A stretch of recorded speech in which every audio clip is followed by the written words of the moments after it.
സ്വയം നിയമ പോരാട്ടം നടത്തി തന്റെ അവകാശം നേടിയെടുത്ത കോതമംഗലം സ്വദേശിനിയായ യുവതിയുടെ ഏകാന്ത പോരാട്ടം വിജയത്തിലേക്ക്. വന്യജീവി ശല്യം കാരണം റീബിൽഡ് കേരള ഡെവലപ്മെന്റ് പ്രോഗ്രാം അനുസരിച്ച് വനം വകുപ്പിന് കൈമാറിയ ഭൂമിയുടെ നഷ്ടപരിഹാരത്തിനായി മെയ്മോൾ 1.5 വർഷമാണ് അഭിഭാഷകരില്ലാതെ പോരാടിയത്. ഈ പോരാട്ടമാണ് വിജയത്തിലേക്ക് അടുക്കുന്നത്. കോട്ടപ്പടി കുർബാനപ്പാറ സ്വദേശിനി പൈനാടത്ത് മെയ്മോൾ പി ഡേവിസാണ് ഒറ്റയാൾ പോരാട്ടത്തിലൂടെ വിജയം നേടിയത്. വന്യജീവി ശല്യം കാരണം റീബിൽഡ് കേരള ഡെവലപ്മെന്റ് പ്രോഗ്രാം അനുസരിച്ച് വനം വകുപ്പിന് കൈമാറിയ ഭൂമിയുടെ നഷ്ടപരിഹാരത്തിനായി മെയ്മോൾ 1.5 വർഷമാണ് അഭിഭാഷകരില്ലാതെ പോരാടിയത്.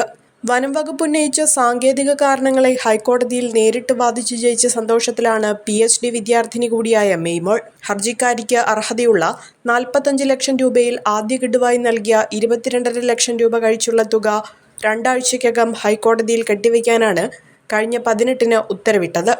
റീബിൽഡ് പദ്ധതി പ്രകാരം ഈ മേഖലയിലെ മറ്റു കുടുംബങ്ങൾക്കൊപ്പമാണ് മെയ്മോളും ക്യാൻസർ ബാധിതയായ മാതാവ് മോളിയും കൈവശ ഭൂമി കൈമാറാനുള്ള സന്നദ്ധത അറിയിച്ചത്. 2023 ഓഗസ്റ്റ് 22-ന് നൽകിയ അപേക്ഷയിൽ നടപടിയുണ്ടായില്ല. തുടർന്നാണ് മെയ്മോൾ ഹൈക്കോടതിയെ സമീപിച്ചത്. ഭൂമി ഏറ്റെടുത്ത് നഷ്ടപരിഹാരം നൽകാൻ 2024 ഡിസംബറിൽ സിംഗിൾ ബെഞ്ച് ഉത്തരവിട്ടിട്ടും നടപ്പാക്കാത്തതിനെ തുടർന്ന് കോടതിയലക്ഷ്യ ഹർജിയും നൽകി.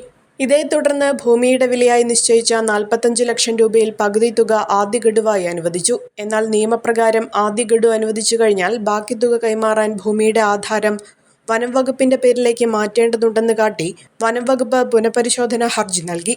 ഹർജി തീർപ്പായിട്ടും 2ാം ഗഡു ലഭിക്കാതെ വന്നതോടെ മെയ്മോൾ ഹൈക്കോടതിയിൽ അപ്പീൽ നൽകി. 2ാം ഗഡു ഹൈക്കോടതി രജിസ്ട്രിയിൽ കെട്ടിവയ്ക്കാൻ നിർദ്ദേശിച്ച കോടതി ആധാരം വനം വകുപ്പിന്റെ പേരിൽ രജിസ്റ്റർ ചെയ്ത ശേഷം തുക പിൻവലിക്കാൻ രജിസ്ട്രിക്ക് അപേക്ഷ നൽകാനും നിർദ്ദേശിച്ചു. പിതാവ് മരിച്ചതിനെ തുടർന്ന് മെയ്മോളും സഹോദരനും മാതാവ് മോളിയുമായിരുന്നു മേക്കപ്പാല ഫോറസ്റ്റ് സ്റ്റേഷൻ പരിധിയിലുള്ള ഭൂമിയിൽ താമസിച്ചിരുന്നത്. മികച്ച കർഷകയ്ക്കുള്ള പുരസ്കാരം നേടിയിട്ടുള്ള മാതാവ് മോളി 1.5 ഏക്കറോളം വരുന്ന സ്ഥലത്ത് വിവിധ കൃഷികൾ ചെയ്താണ് ഉപജീവനം നടത്തിയിരുന്നത്. രാപകൽ വ്യത്യാസമില്ലാതെ ആനയുൾപ്പെടെയുള്ള വന്യമൃഗങ്ങൾ കൂട്ടമായി എത്തി കൃഷി നശിപ്പിക്കുന്നത് പതിവായതും പട്ടാപ്പകൽ കാട്ടാന വീട്ടുമുറ്റത്തെത്തി മോളിയെ ആക്രമിക്കാൻ ശ്രമിച്ചതും മൂലം ഇവർ ഇവിടെ നിന്ന് അടുത്തു തന്നെയുള്ള മറ്റൊരിടത്തേക്ക് താമസം മാറുകയായിരുന്നു. നിലവിൽ വനം വകുപ്പിന് വിട്ടുകൊടുത്ത നിർദ്ദിഷ്ട സ്ഥലത്തുണ്ടായിരുന്ന വീട് പൊളിച്ചു നീക്കിയിട്ടുണ്ട്. ചരിത്രത്തിലും ആർക്കിയോളജിയിലും ബിരുദാനന്തര ബിരുദവും നെറ്റും പാസ്സായിട്ടുള്ള തനിക്ക് മാതാപിതാക്കൾ നൽകിയ ഉന്നത വിദ്യാഭ്യാസമാണ് നിയമ പോരാട്ടത്തിനു ശക്തി നൽകിയതെന്ന് മെയ്മോൾ പറഞ്ഞു. 3 WPC, 2 കോടതിയലക്ഷ്യ കേസ്, ഒരു റിവ്യൂ പെറ്റീഷൻ. കാരണം ഒരു വിധി വന്നത് കോടതിയലക്ഷ്യ കേസിന്മേൽ വന്ന വിധിയെ എതിർകക്ഷികൾ പുനർപരിശോധന ഹർജി വെച്ചിട്ടുണ്ടായിരുന്നു. അത് കഴിഞ്ഞു. അതിനെ ചോദ്യം ചെയ്തുകൊണ്ടാണ് അവസാനമായിട്ട് ഇപ്പം ഞാൻ ജയിച്ചിരിക്കുന്ന ആ വിധി, അതിന്റെ വാദം നടന്നത് കേരള ഹൈക്കോടതിയുടെ ചീഫ് ജസ്റ്റിസ് അദ്ദേഹത്തിന്റെ ഡിവിഷൻ ബെഞ്ചിന്റെ മുന്നിലാണ്. ആ വിധി ഇങ്ങനെയാണ്. അപ്പീൽ പോയതാണ്. അത് പറഞ്ഞിരിക്കുന്നത് വനം വകുപ്പ് പരാതിക്കാരിയായ എനിക്ക് തരാനുള്ള മുഴുവൻ പൈസയും കോടതിയിൽ കെട്ടിവെക്കണം. അത് കണ്ട് പരാതിക്കാരി ബോധ്യപ്പെട്ടതിന് ശേഷം വനം വകുപ്പിലേക്ക് ഈ റീബിൽഡ് കേരള ഡെവലപ്മെന്റ് പ്രോഗ്രാം എന്ന് പറയുന്ന പ്രൊജക്ടിന് കുറച്ച് മാർഗനിർദ്ദേശ രീതികളുണ്ട്.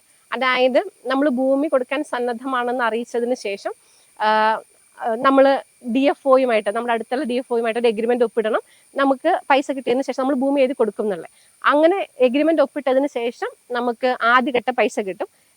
നമുക്ക് കുറച്ച് രീതികളൊക്കെ ഉണ്ട്. നഷ്ടപരിഹാര തുകയ്ക്ക് ഉള്ള രീതികളൊക്കെ ഉണ്ട്. നഷ്ടപരിഹാര തുകകൾ അനുവദിക്കാൻ കുറച്ച് മാർഗനിർദ്ദേശങ്ങളൊക്കെ ഉണ്ട്. അത് പ്രകാരം നമുക്ക് പൈസ കിട്ടും.